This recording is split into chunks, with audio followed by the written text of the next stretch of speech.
Buenas tardes a todos, buenas tardes, doctora Chaín. Hoy es la última clase, ¿no es cierto? Sí, doctor. Sí, doctor. 5:10, yo quiero terminar un ratito antes porque tengo una mesa de examen. Bueno, casi terminamos el programa, nos quedaría sociedades multinacionales, que algo vimos cuando vimos personas jurídicas y la insolvencia transfronteriza.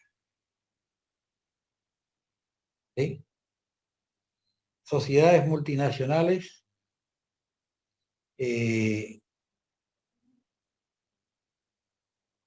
algo que ver, ¿no es cierto?, con nuestra ley de sociedades, pero fundamentalmente rigen aquí las convenciones internacionales de La Haya de 1956, la CIDIP II, los tratados de Montevideo, la ley de sociedades argentinas, la 19.550 y sus modificaciones, que creo que son los artículos 53, 118, 126, los tratados de Montevideo, que en cierta forma utilizan el concepto de la hospitalidad amplia, es decir, con muy pocas condiciones, ya que se les reconoce, son estados contratantes en el caso de La Haya, se les reconoce en el país toda su capacidad, la capacidad está muy vinculada a su debida constitución, para lo cual se rigen en principio por la ley del lugar de constitución, lo dice nuestra propia ley de sociedades, lo dicen los tratados de Montevideo y el de La Haya que había mencionado. ¿Por qué? Porque recuerdan que había la teoría de la ficción y la teoría del organismo. Bueno, la teoría que se utiliza en cierta forma es la teoría de la ficción, porque la sociedad es un estado contratante, que donde esté, donde se haya constituido, se rige por la ley del lugar de constitución. Es decir, si se registró en Panamá, bueno, se registró bien en Panamá y se hicieron las publicaciones. Eso es fundamental. En el estado donde se constituyó se hayan hecho los registros y las publicaciones. Si eso se cumplió, en la Argentina la ley de sociedades dice que si son sociedades internacionales o extranacionales, se rigen por la ley de sociedades. Es decir, les reconocemos en la Argentina como sociedades, como personas jurídicas, ningún problema si está constituida de acuerdo a la ley de su constitución. Les reconocemos también por esta ley, si tienen la capacidad que tienen, su representación, la capacidad para estar en juicio, para contestar, para hacer demandas, les reconocemos todo. Lo único que se les pide es que constituyan domicilio en la Argentina. ¿Sí? Y tal vez hay algún tipo de restricción, porque los estados se reservan, digamos, para la adquisición de bienes en el país. En ese caso hay ciertas restricciones. Son sociedades, son personas jurídicas y por lo tanto requieren fundamentalmente, como cualquier sociedad, lo que hace la ley de sociedades argentina es darle los mismos derechos que la sociedad argentina, que guarda con la reciprocidad.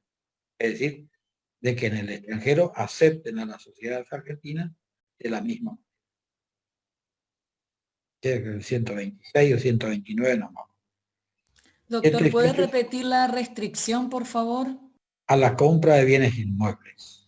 A que en el lugar de constitución se hayan hecho las registraciones y las publicaciones necesarias. Aún así, en contradicción con estas disposiciones, se le reconoce igual en la Argentina, ¿cierto? En cuanto a su actuación. ¿Por qué? Porque no podría actuar a favor de ellos el hecho de no cumplir con estas formalidades. Entonces, cuando llegan a la Argentina y hacen operaciones, la Argentina les reconoce plena capacidad porque también lo va a demandar, le va a exigir responsabilidad y le va a exigir la aplicabilidad de la ley de sociedades a todo su funcionamiento. Por lo tanto, es conveniente para la Argentina que se le tenga o por sociedad a esa agrupación de personas, porque se le hace efectiva toda la legislación argentina, que casualmente protege, digamos, a la comunidad, protege a los intereses del Estado, el hecho de que se amparen y que se regulen por la ley de sociedad argentina. Y no que queden afuera como diciendo, no, no son sociedades, son otra cosa y por lo tanto no le puede aplicar la ley de sociedades. También están reguladas estas cuestiones por los tratados de Montevideo, claro, para los países contratantes, signatarios, ¿no es cierto?, que se utiliza la ley en lugar de su constitución. ¿Sí? Hay algún tema de calificaciones en materia de sucursales, que se entiende por sucursal, y que se entiende por la ley del asiento de la sociedad contratante. Asiento de la sociedad contratante.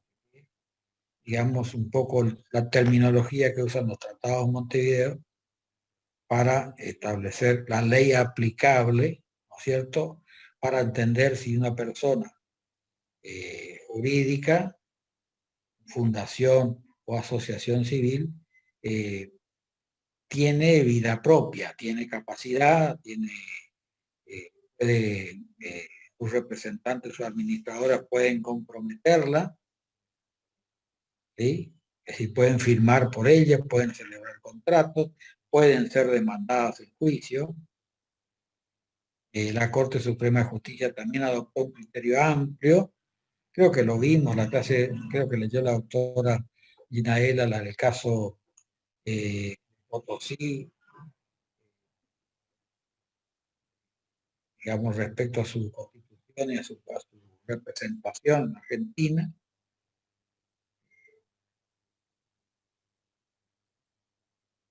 Y otra cuestión merecen las sociedades, que también dedicamos a un párrafo a las sociedades offshore, siempre y cuando no sean en fraude a la ley argentina o para evasión impositiva o para, digamos, actos de corrupción, lavado de dinero, etcétera, porque en ese caso rige la ley penal argentina y se aplica toda la legislación argentina, porque eso es derecho público, ¿no? Eso no puede quedar atento. No obstante, puede haber casos de sociedades de esta característica que no están hechas para cometer delitos. Es posible.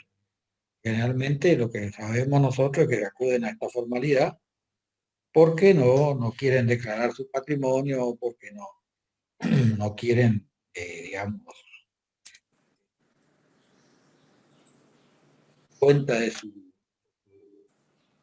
cómo tienen esa fortuna o de alguna manera esconden esas cuestiones, ¿no?, para evitar pagar impuestos, para pagar activos. Bueno, pero de todas maneras hay que distinguir cuando la ley se hace en fraude a la legislación argentina o cuando no. O sea, cuando están en fraude a la ley argentina, ustedes saben que se aplica la teoría del fraude, no se aplica entonces la ley que ellos quieren que se aplique si no se aplica la legislación argentina, o sea, la ley de sociedades argentina y también la ley penal argentina.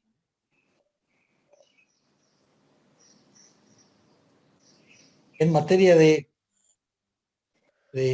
insolvencia transfronteriza, se está refiriendo a la cuestión de concursos y fundamentalmente a la situación de quiebra. Esa es la cuestión. La quiebra no es solamente una institución comercial, sino más bien una institución procesal de liquidación del patrimonio. ¿Cómo se ejecuta universalmente un patrimonio?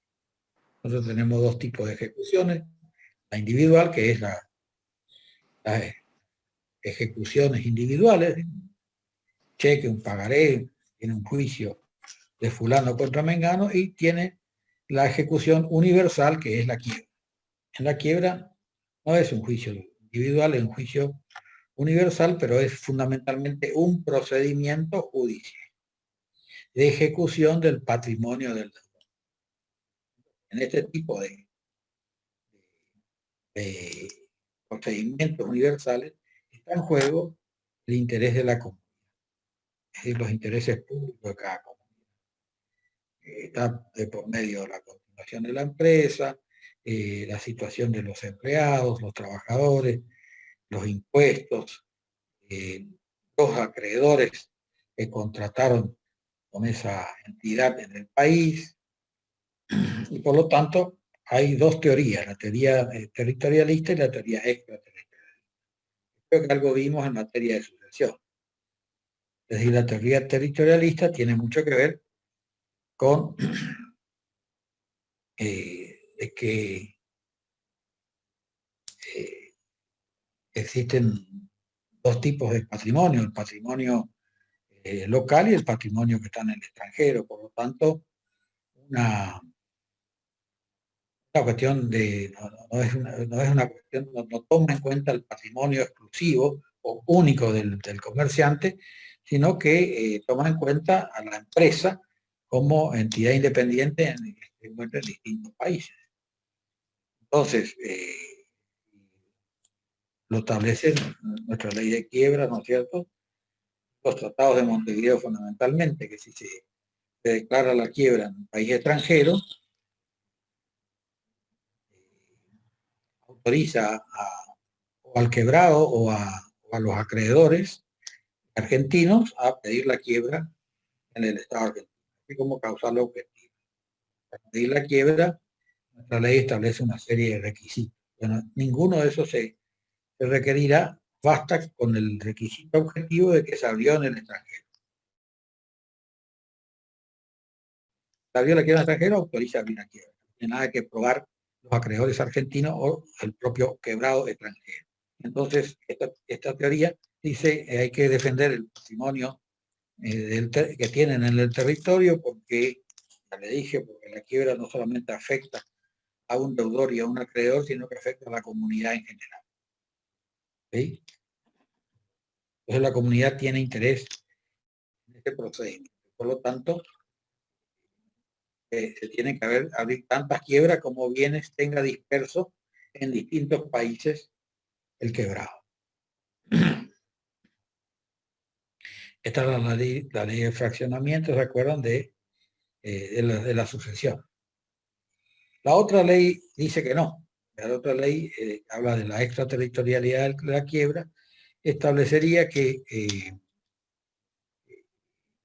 es un solo patrimonio, la persona tiene un solo patrimonio, aunque tenga bienes en distintos países, es solamente un patrimonio y por lo tanto no puede haber dos quiebras. Hay una sola donde dice la ley que se debe abrir y ante qué jueces se debe abrir.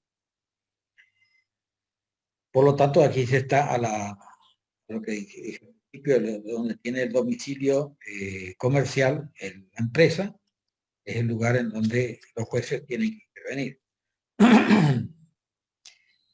Bueno, las dos teorías tienen sus contras y sus pros y sus contras, ¿no es cierto? Una de las principales contras que tiene la teoría territorialista es que hay mucha certeza y ahí puede ser que haya acreedores que cobren 2 o 3 veces su mismo crédito. Porque los acreedores se pueden presentar en cualquier quiebra. ¿Sí? Y si hay 3 quiebras en 3 países, se pueden presentar en los 3 países, en los 3 países cobran su crédito. Hay una intercomunicación, digamos, de bases de los distintos, quiebran los distintos estados. Por otra parte, genera cierta complicación cuando la integridad del patrimonio, es decir, cuál es el verdadero patrimonio de esta persona. Una cosa es el patrimonio que tiene en el Estado y otra cosa es el patrimonio que tiene en otros estados. ¿Quién le pertenece? El patrimonio en realidad es uno solo, le pertenece al quebrado. Por lo tanto, nuestra ley de quiebras, la ley 552, creo que y sus reformas establecen en su artículo del 1 al 4, establecen lo que es el foro del patrimonio. Lo dicen la competencia de los jueces que van a intervenir en la del domicilio comercial, de la empresa, y el artículo 4 sin duda establece esa excepción, que es el foro de patrimonio. Es una especie de territorialidad mixta o fraccionamiento atenuado, perdón, extraterritorialidad atenuada, porque es un punto intermedio, es decir, que establece que los acreedores, una quiebra, yo le hago un poco así porque todos ustedes ya vieron quiebra, ¿cierto? Yo no voy a explicar quiebra, pero algo le tengo que decir. Los acreedores, como se abren tantas quiebras como bienes tengan en distintos estados, los acreedores se presentan, sean nacionales o extranjeros, se presentan en la quiebra que quieren, ¿cierto? Eligen la quiebra, pero hay acreedores que tienen que ser pagados en el país. Y otros con sus contratos en otro estado. Entonces, esta quiebra, esta artículo 4 lo que establece es que los bienes que están en la Argentina, con prioridad van a pagar a los acreedores que tienen que cobrar sus créditos en la Argentina. Esa es digamos, la parte territorialista que separa tantas quiebras. Pero si sobra patrimonio, entonces sí se van a pagar a los acreedores que debían ser pagados en el extranjero. ¿Me explico? Porque en realidad, la realidad es cómo comienza todo esto. Un empresario se presenta en quiebra en Brasil, tiene sucursal en toda Latinoamérica, ¿sí? Empresas supuestamente cooperan normalmente en los distintos países, tienen sus bienes, su patrimonio, pero se presentó en quiebra en Brasil. Entonces, ¿qué hace el juez brasileño? Cuando uno se presenta en quiebra, dice, este es mi patrimonio. El quebrado informa al juez cuál es su patrimonio. Y por supuesto, el patrimonio de esa empresa está en todos los países donde tienen sus sucursales. ¿Sí? Entonces, ¿qué hace el juez brasileño?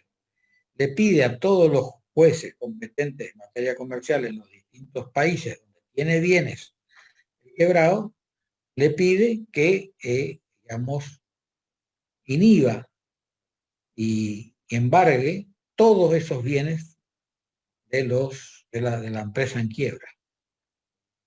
¿Sí? Ahí se enteran los acreedores acá que debían ser pagados en la Argentina, ahí se enteran que hay una quiebra en Brasil. Y que un juez argentino tomó la medida de embargar todos los bienes de esa persona, porque estarían afectados a pagar, digamos, el pasivo que tiene la quiebra en Brasil. Si nadie dice nada, así funciona. Es decir, se cobran todos los acreedores brasileños y se termina el problema. Pero si hay acreedores argentinos, en realidad no es que sean acreedores extranjeros y argentinos, ¿no? Son acreedores que tienen que ser pagados en Argentina o acreedores que tienen que ser pagados en el extranjero.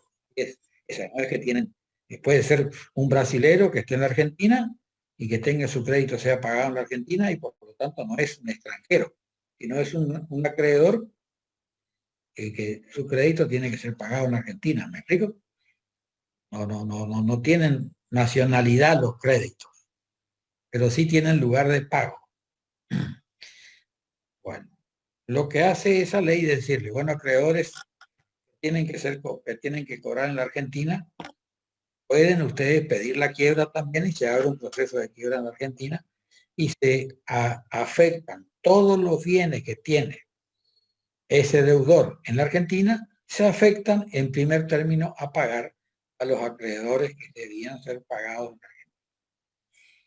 Esto es muy importante porque, por supuesto, nuestra ley de quiebra no es la misma que la ley de quiebras en otros estados. Entonces puede ser que aquí, por ejemplo, en materia de privilegios, tengamos diferencias, en materia de procedimientos, o sea, pruebas, cómo verificar un crédito, cuándo se van a pagar. Todas esas cosas pueden ser muy distintas. Entonces, no, la territorialidad hace de que en Argentina se tenga que cumplir el procedimiento falencial o de quiebra argentino. Eso es derecho, ¿no es cierto? Por eso es conveniente siempre que los acreedores que tengan que ser pagados en el país abran su quiebra en el país, porque seguramente van a tener diferencias muy importantes en materia de la legislación aplicada. Incluso la cosa es ir y pagar a un abogado en Brasil para que haga la verificación de crédito, cobre el crédito, todas esas cuestiones, y otra cosa es pagar a su propio abogado acá en Argentina que se ocupe de estos temas, de los costos totalmente distintos. Pero también es importante este artículo 4 y el respeto que se le debe dar a la seguridad comercial, porque digamos, nos miran mucho, bueno, las convenciones sobre comercio mundial, ¿no es cierto? Y la central, digo, y MIDRAP y todos estos organismos internacionales miran mucho este artículo 4, porque no tiene que haber una suerte de discriminación a las inversiones que se hacen en el país. Es decir, hay empresarios que confiaron en esa empresa que está en el país y por lo tanto tuvieron en cuenta su patrimonio, su nombre, y no sea que por una quiebra en el extranjero se lleven todos los bienes que están en el país y estos acreedores queden en la incertidumbre de cobrar crédito. Hay que tener en cuenta este tema también, el reconocimiento, es decir, a los inversionistas extranjeros, ¿no es cierto? A protección.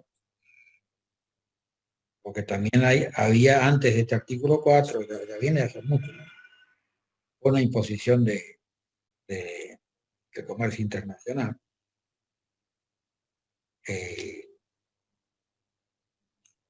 Establecía, ¿no es cierto?, cierta discriminación a los inversionistas extranjeros.